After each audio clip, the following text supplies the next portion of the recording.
Before I start this first story, I just want to put a trigger warning out there. This first story has quite a bit of gore. If that bothers you, please do not listen. Thank you for tuning in and enjoy the stories. I love my wife above all else. I have loved her since the moment I first laid eyes on her. I would do anything for her, and that has never changed after all these years. We first met in college.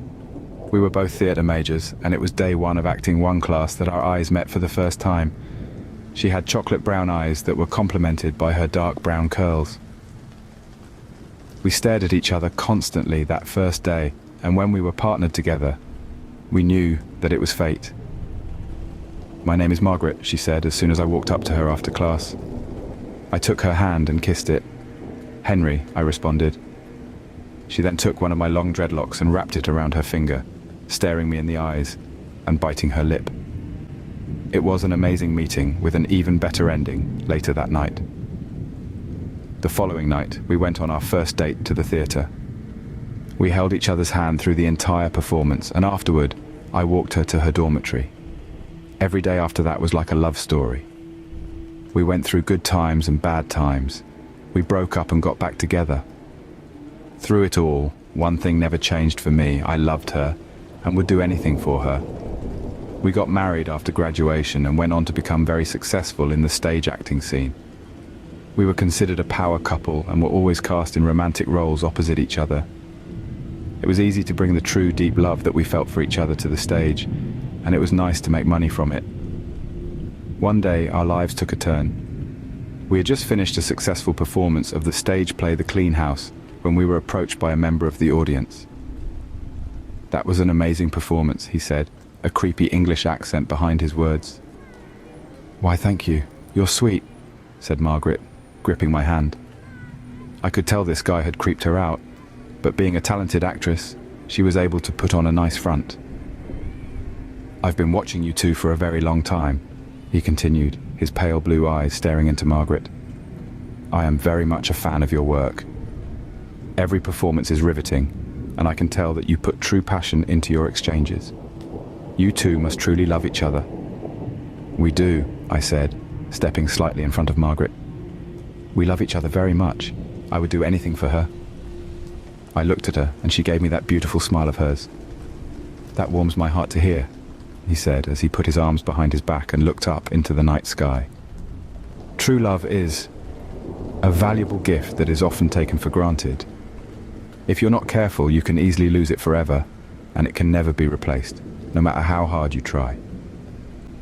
He then looked at me, and I could see just how disturbing his pale blue eyes were. "Hold on to that gift. Cherish it forever."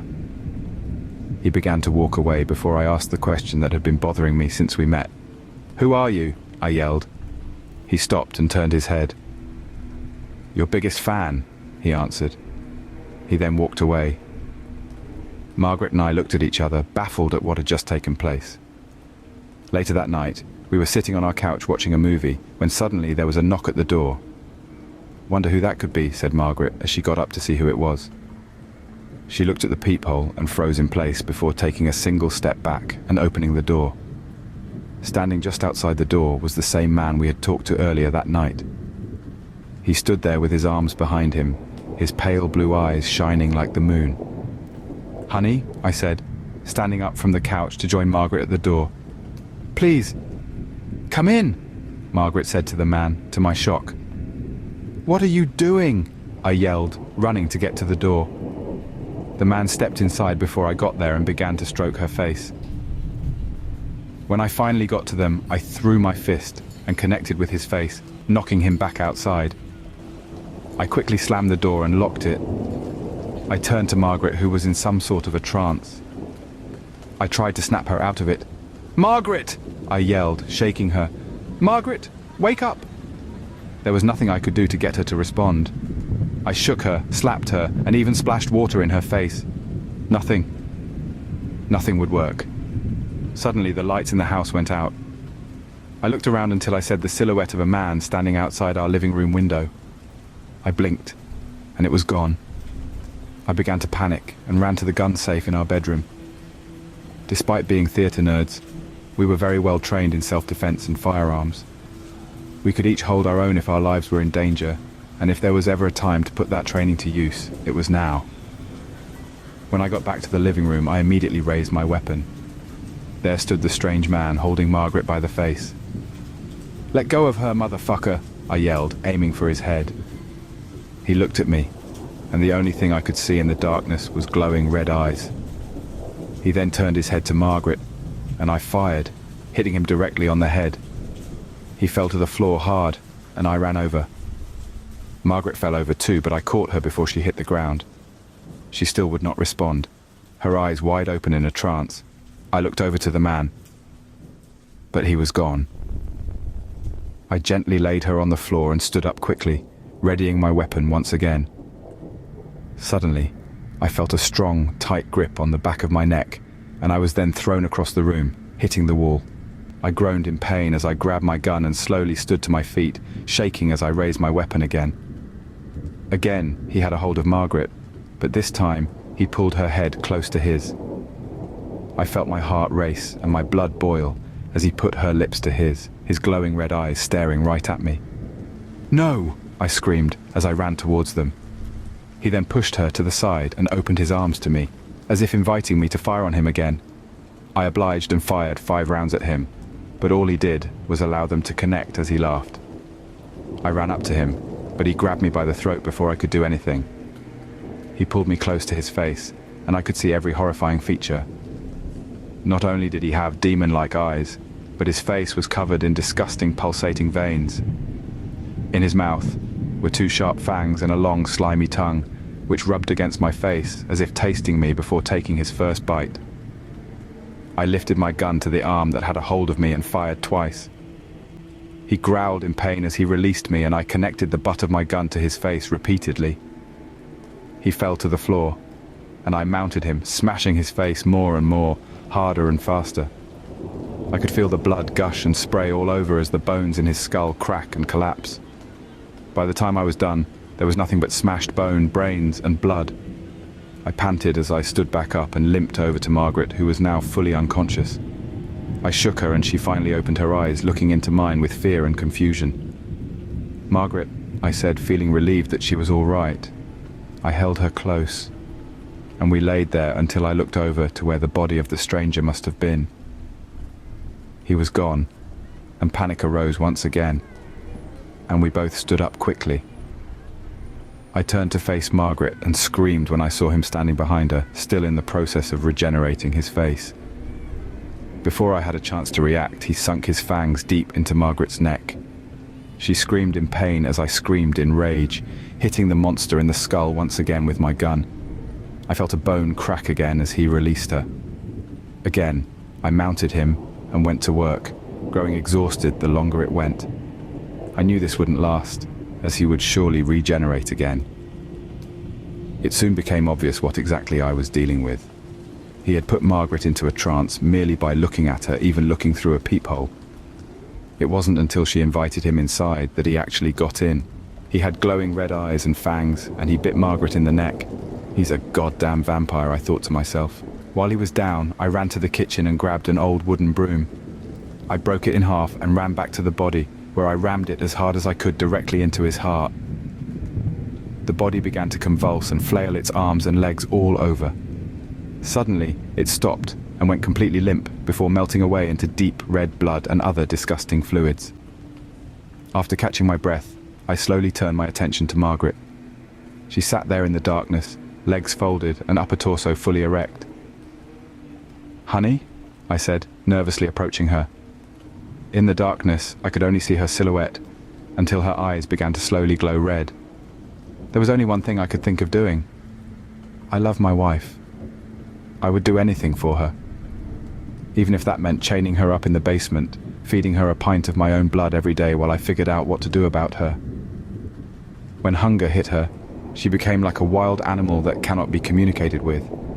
So, I fed her my blood, and she became herself again. She understood the situation and never held it against me.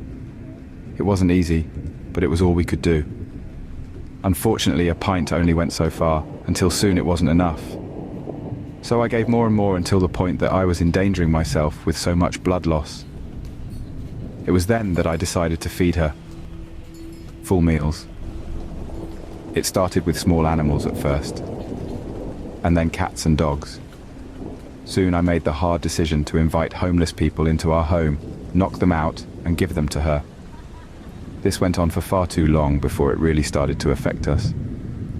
She felt like a monster, and I did as well.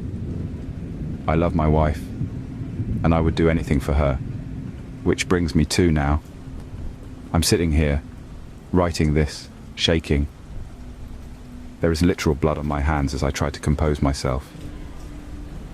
She asked me to do one last thing for her. I refused at first, because I loved her too much. "If you love me," she began, looking me deep in my eyes, her now pale blues not blinking, "you will do this." Tears fell from both of our eyes as I pulled her in close. "I love you, Margaret," I whispered. "I love you, Henry," she responded. I could hear the squish as I drove the wooden stake into her heart. I trembled as I listened to her whimpers, gasps, and eventual silence. I broke down as her body melted away into liquid. I laid there in her remains, sobbing. I sit here now, with nothing left but the warning about the creatures of fiction that are very much a reality. I write my confession of the crimes I have committed out of love. I say goodbye to any friends or loved ones that may be reading this. I loved her, and I did everything for her.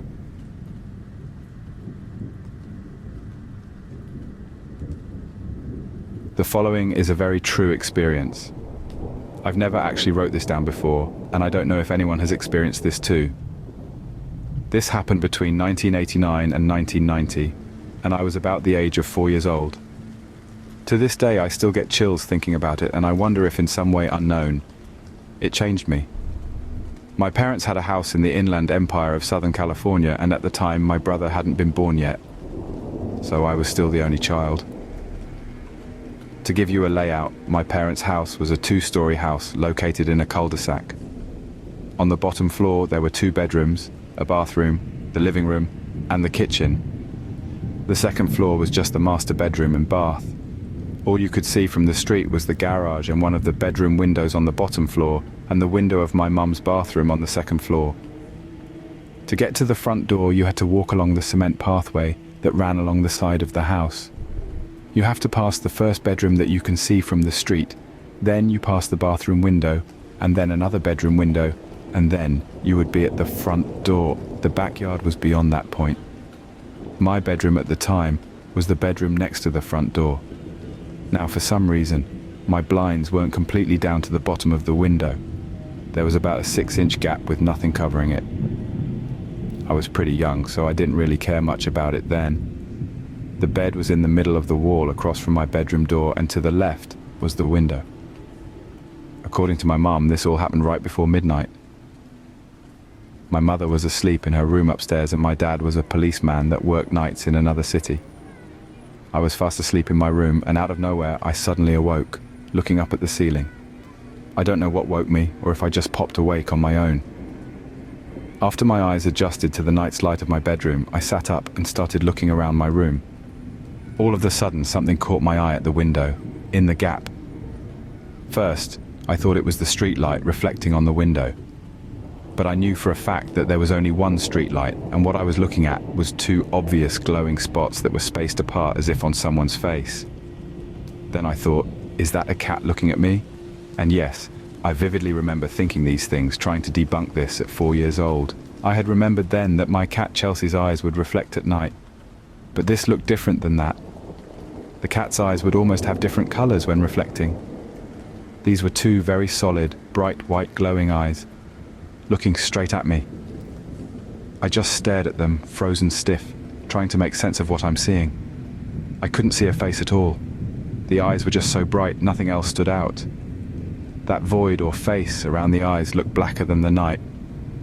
I thought again, well, if this is a cat, how could a cat be big like a person? And why would a cat stand up to stare in my bedroom? The curiosity got me, and I went for it. I flipped my covers off, turned my little 4-year-old body towards the window, and put my feet on the floor. This is the moment the creepiest thing happened, and it will forever be burned into my brain. I got off the bed and got on my knees to get a closer look at this so-called cat, when at this very moment, this faceless pair of glowing white eyes begins to slowly and steadily tilt to the side, very similar to Michael Myers in Halloween. Eyes still locked on me, not blinking once. The feeling of dread and fear shot through my body. Completely terrified, I burst into tears immediately and booked it down the hallway, through the living room and up the stairs to tell my mom. Although I was going as fast as I could, it felt like it took forever. When I got to my mom, I was so upset, I couldn't get any words out. Tears were streaming down my face, and my mom was becoming seriously concerned at this point. She was able to calm me down just enough for me to get out the words, There are white eyes looking at me through my window, on the bottom. Stutter, crying hard. Are you sure? My mum asked. I cry out, yes. She didn't even go down to look, she just called the police. I don't remember the time it took for them to arrive or what they said because I finally fell asleep in my mum's bed. I do remember faintly waking up to a knock on the door and my mum going to open it. The cop speaks to her and I hear her say, okay, thank you, good night. And she shuts the door. Did they find it, Mummy?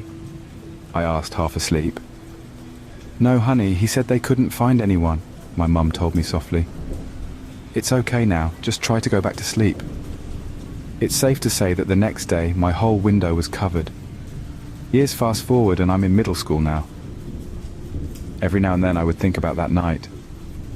Sometimes I wondered if that moment was real, if those eyes were really there. Those unforgettable white eyes. One day a random thought came up and I asked my mum if she remembered that night. She tells me yes, of course, why? I don't know, just wondering, I guess. I said. Then my mum proceeds to say, well, I never told you this, but when the deputy came out that night, he told me they made it a priority to get out to our house as soon as they could, because not very long before I called the police, they received another call from someone else reporting that someone was looking in their window, in our same neighborhood. Hearing that sent chills down my spine, and to this day, I wonder who or what was looking at me that night. Thank you everyone for tuning in. I appreciate all of the kind likes and comments. These stories were taken from Reddit. In the description, I will have the stories linked. If anyone has a story they would like featured on this channel, feel free to leave a comment and I will send you information to send me your story. Thank you again for anyone that listened. If you enjoyed this video, please leave a like, comment, and subscribe to the channel. As always, enjoy your day. Until next time, sweet nightmares.